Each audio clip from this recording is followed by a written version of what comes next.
Halo semuanya, it's me Intan Cholas and welcome back to my channel. Intan ada mainan baru guys, ini tuh DJI Osmo Pocket 3. Jadi Intan udah dikasih ini dari bulan September waktu birthday-nya Intan, tapi nggak pernah Intan pakai gitu. Jadi sekarang Intan mau nyoba ngevlog. Kali ini Intan mau ke klinik. Jadi Intan mau melakukan perawatan untuk area sensitif. Jadi Intan mau ke bidan gitu guys. Intan punya temen bidan gitu. Intan mau nyobain salah satu treatment perawatan buat Miss V. Namanya itu pap smear. Jadi pap smear itu adalah deng deng deng. Intan cantumin di sini ya. Ini dia pap smear. Jadi ini tuh pertama kalinya Intan nyobain pap smear. Intan nggak tahu prosesnya kayak gimana. Terus Intan nggak tahu berapa lama. Dan Intan nggak tahu, pokoknya Intan nggak tahu tentang itu semua karena ini pertama kalinya Intan nyobain ini.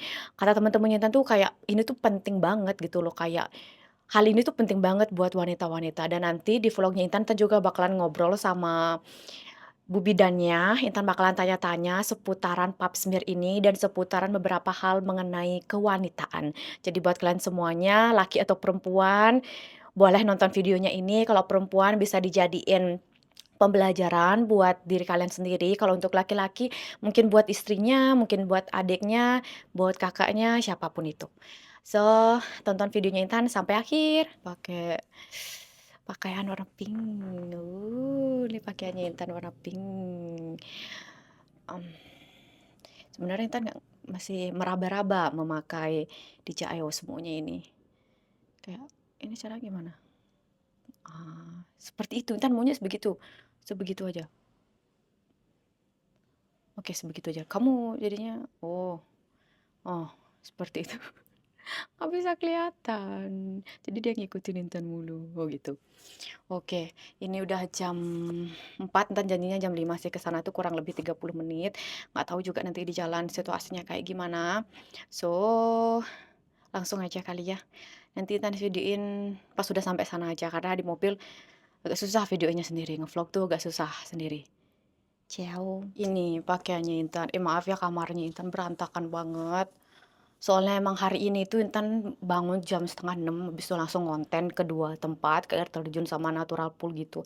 Jadi bener-bener sasat-sasat, tadi sampai rumah langsung keramas, langsung siap-siap buat lanjut ngevlog, karena Intan udah ada janji appointment. Terus nanti habis ini Intan juga ada kerjaan. Bagus nggak bajunya Intan? Oh, seksi. Wah, ini kayak bagus deh dipakai buat ngevlog. Mungkin nanti ke next-next kontennya Intan bakalan sering ngevlog aja ya. Gimana menurut kalian bajunya Intan? Sorry ya kamar Intan berantakan. Jangan dilihat kamarnya, fokus ke Intan aja. Intan ada di mobil. Jadi ke sana itu sekitar 34 menitan. Dan seperti biasa di Bali ini cuacanya itu lagi nggak nentu banget kayak dunia doi gitu, nggak nentu banget cuacanya, tahu tadi tuh panas banget, sekarang udah mulai rintik-rintik hujan. Tapi Tan bersyukur karena dari pagi itu panas, jadi Tan udah selesaiin 2 konten hari ini dan Tan juga bisa ngevlog sekarang gitu. So, Intan nyetir dulu ya guys, nanti pas sampai di kliniknya Intan lanjutin vlognya lah lagi. Guys, Intan udah sampai lumayan macet tadi, dan ini Intan parkirnya agak mepet gitu, jadi Intan harus keluar dari pintu sini.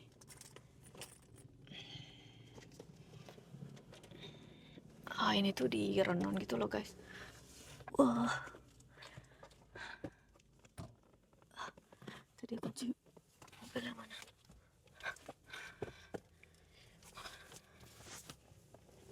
Kunci udah.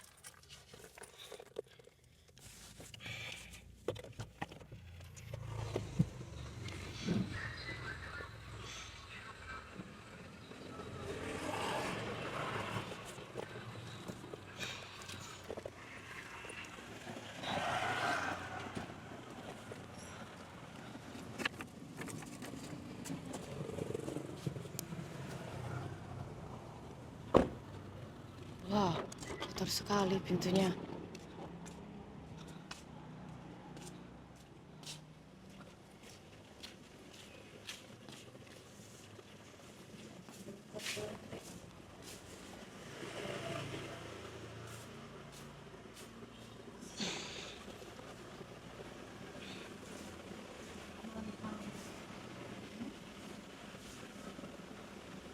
Lama tidak bertemu.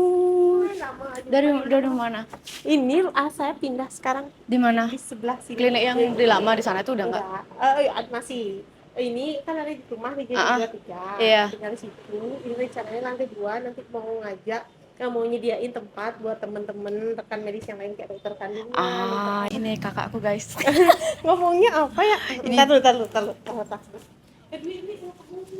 Ini bisa baru. oh, di sini bagus sayanya. Oke. Ini ibu bidanku. Sekarang kita mau ngapain? Halo, selamat sore. Kita sekarang mau melakukan pap smear. Ah, Intan baru pertama Ayo. kali. Oh, baru pertama kali. Ayo, siapa yang belum pernah pap smear?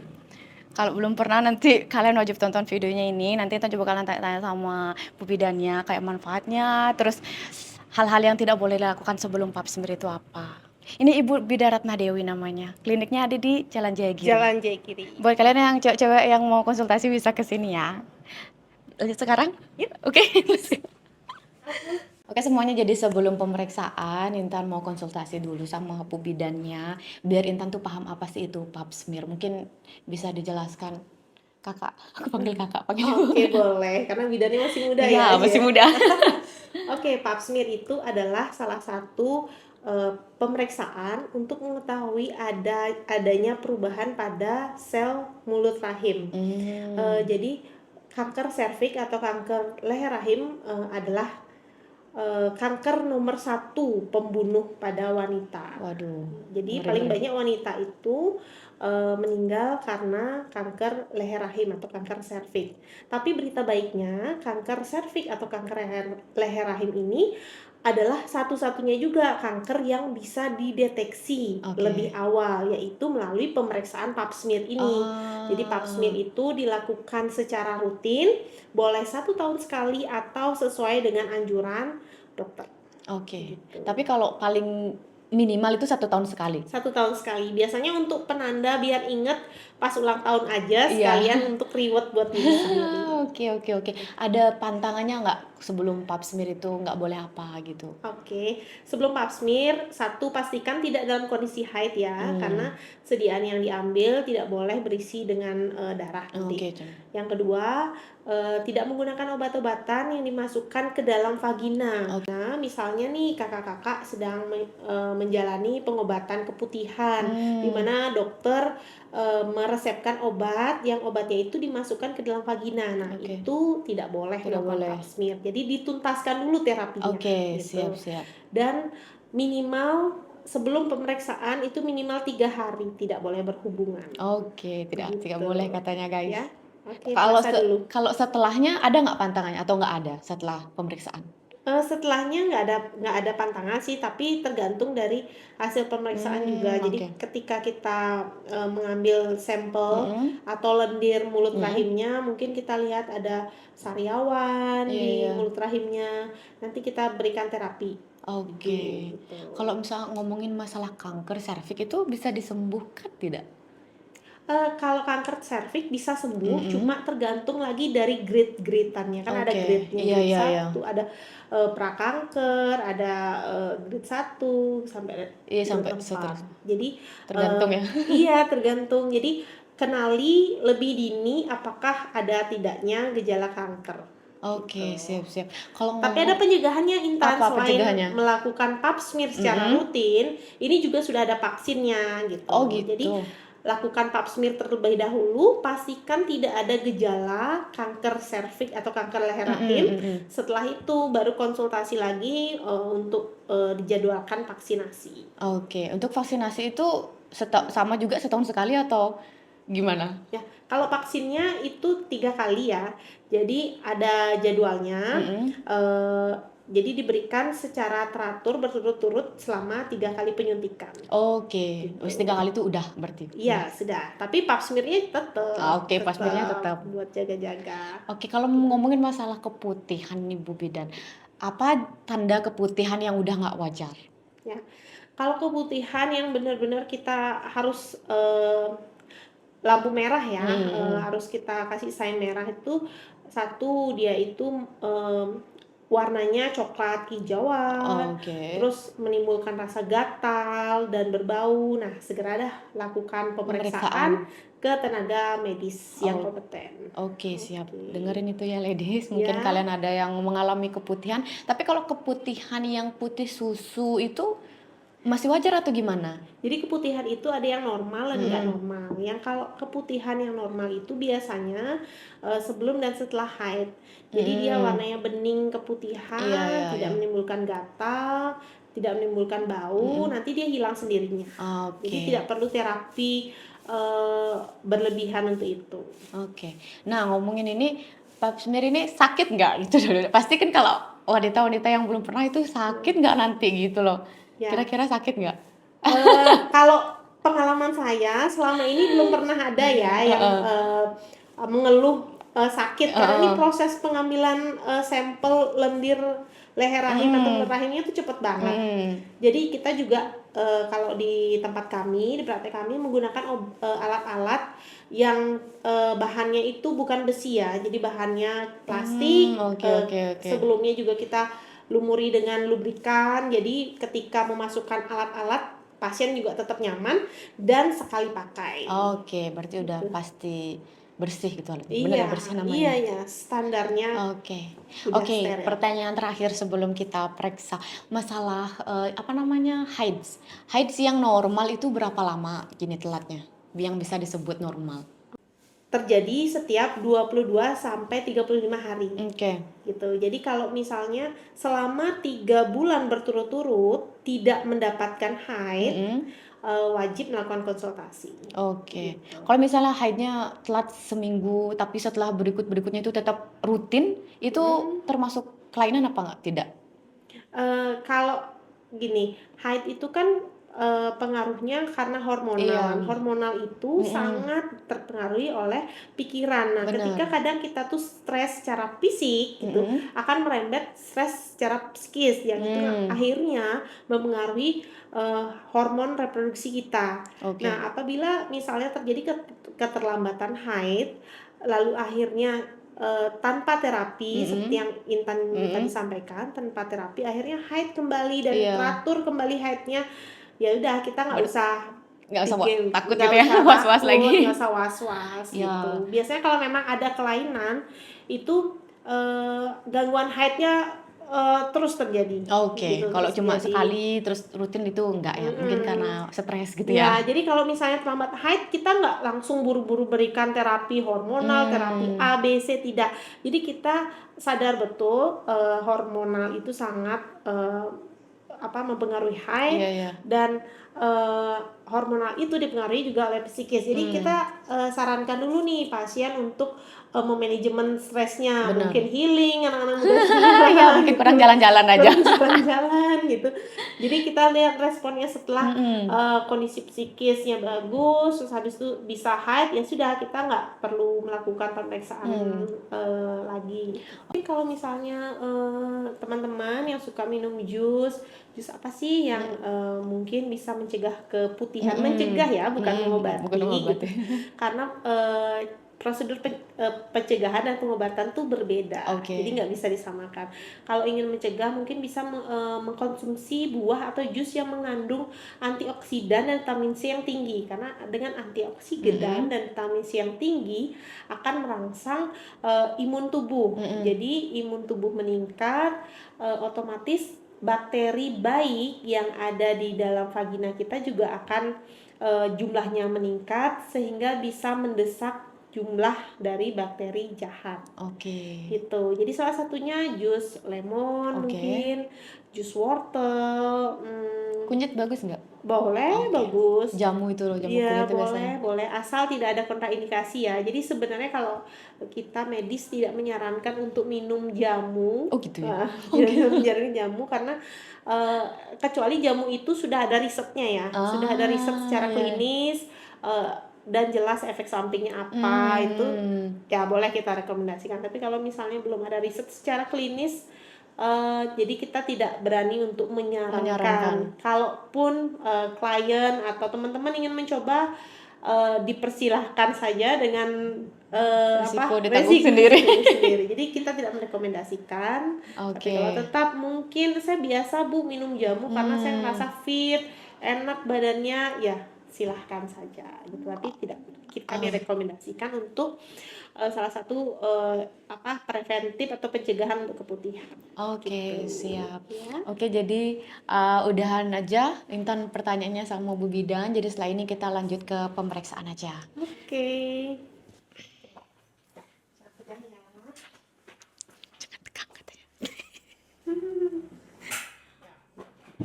Ya, posisinya kayak gini ya. Oke. Intan belum waxing, maaf ya. Santai. Aduh, gimana pekerjaan jadi bidan gini ya? Wah. Oke, dibantu buka celananya dulu ya. Oke, oke. Bentar. Nanti hasil pemeriksaannya berapa? Kita kirim lewat WA. Oh, Jadi gitu. kita kasih soft file. Kalau misalnya mau diambil hard copy-nya boleh. Oke. Oh, soft copy. Biasanya biar cepat aja, takutnya kan nggak sempat ngambil tuh, daripada was-was. Jadi soft copy tuh kita kasih duluan. Kalau normal kan jadinya nggak was-was. Kalau misalnya ada terapi, misalnya dari hasil pemeriksaan dokter spesialis saya ngasih tahu dari hasil pemeriksaan ini memerlukan apa antibiotik apa, nah baru nih harus ke sini. Oh, gitu. Kontrol. Wah, semoga nggak ada apa-apa. Iya. Maju dikit ya, bapaknya ya, maju. Kayak ngelahirin gini jadi. Maju lagi bapaknya. Lagi. Maju lagi. Ya. Buka ya, Intan. Nah, Intan agak ke tengah dikit deh. Set. Iya. Ini kalau ngelahirin kayak gini juga. Simulasi. Simulasi ya. Oke, maju lagi dikit aja. Sip, dah. Dah, oke, relax ya. Tarik nafas dulu. Kita kasih banyak lubrikan kok, tenang. Oke.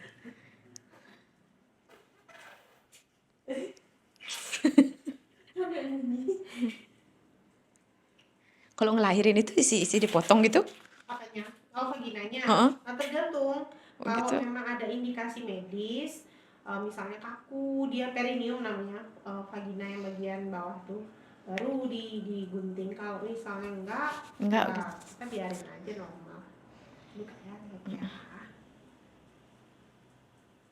Silakan ya, relax. Oke, dikit kali ya, maju dikit ya. Maju. Maju dikit bawahnya. Oke, ada keputihannya nih. Mau tak videoin nggak? Tapi buat konsumsi pribadi loh ya. Nggak usah. Oke. Setelah saya ambil sampelnya, baru saya bersihin nanti abis ini. Kalau keputihan itu ada obatnya? Aku biasa mau mens itu keputihan. Keputihannya kayak gini ya. Kayak kalau ini sih keputihannya. Wah, ngebayangin kalau ngelahirin kayak gimana, wah. Maaf ya. Oke, itu gimana tuh tandanya? Agak banyak sih, tapi dari segi warna masih normal aja. Tapi agak banyak. Kenapa bisa banyak kayak gitu? Tahan dulu ya.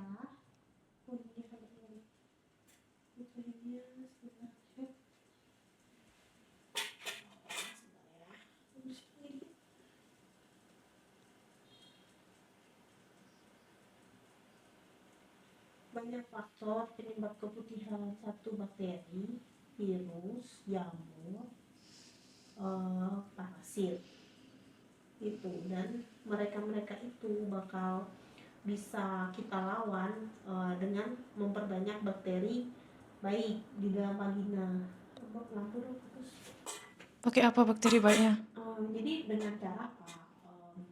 Pola hidup sehat, gak begadang, makan sehat itu. Kita kan naik tuh jadinya. Nah, itu udah jadinya bakteri baik. Atau kalau orang bahasa kerennya flora normalnya meningkat, jadi ini udah dia. Kayaknya emang gaya hidupku yang kurang sehat deh.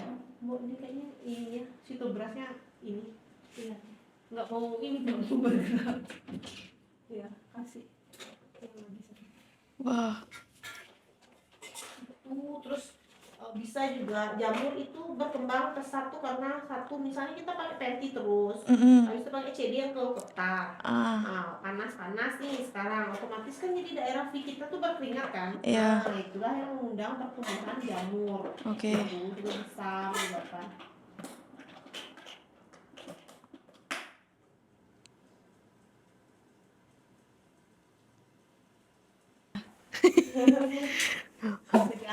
Tegang banget. Wah. Ini Intan udah boleh pakai CD kan? Boleh, Mas. Nanti hasilnya follow 1 minggu ya. Oke. Jadi, Iya, Intan takut jadi wah ini nanti apa jadinya.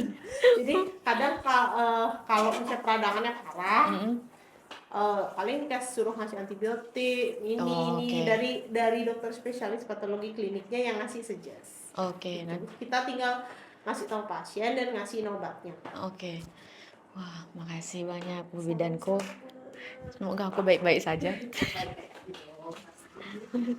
Makasih ya, Kak. Wah, udah selesai. Bentar aja ternyata sakit dikit tapi bisa oke. Syok aja sih karena pertama kali. Oke, jadi itu ya nanti untuk hasilnya kurang lebih seminggu nanti Intan update sama kalian. Nggak usah deh di-update, ngapain sih di-update sama kalian. Oke, jadi makasih banyak Ibu Bidanku. Sama-sama. Dengan Pokoknya senang hati bisa membantu. Pokoknya datang ke sini. Ya. Konsultasi apa aja bisa di sini. Untuk semua wanita be aware ya. Jadi luangkan waktu untuk memeriksakan diri. Oke. Di sini bisa periksa apa aja? Mulai dari periksa hamil, bersalin, imunisasi bayi balita, KB, kontrasepsi, dari pil, suntik, IUD, implan, konsultasi mengenai kesehatan ibu dan anak, mengenai reproduksi seperti tadi. Konsultasi remaja juga bisa. Oke, siap. Pada banyak juga ya. Ada Instagramnya nggak ini? Ada dong. Bisa di-follow ya. @bidan_ratnadewi. Oke, nanti Dan cantumin di sini. Makasih banyak Bu Bidan. Sama-sama, dengan senang hati bisa membantu. Sampai ketemu lagi semuanya. Jangan lupa di like, comment, subscribe, and see you in the next video. Bye-bye.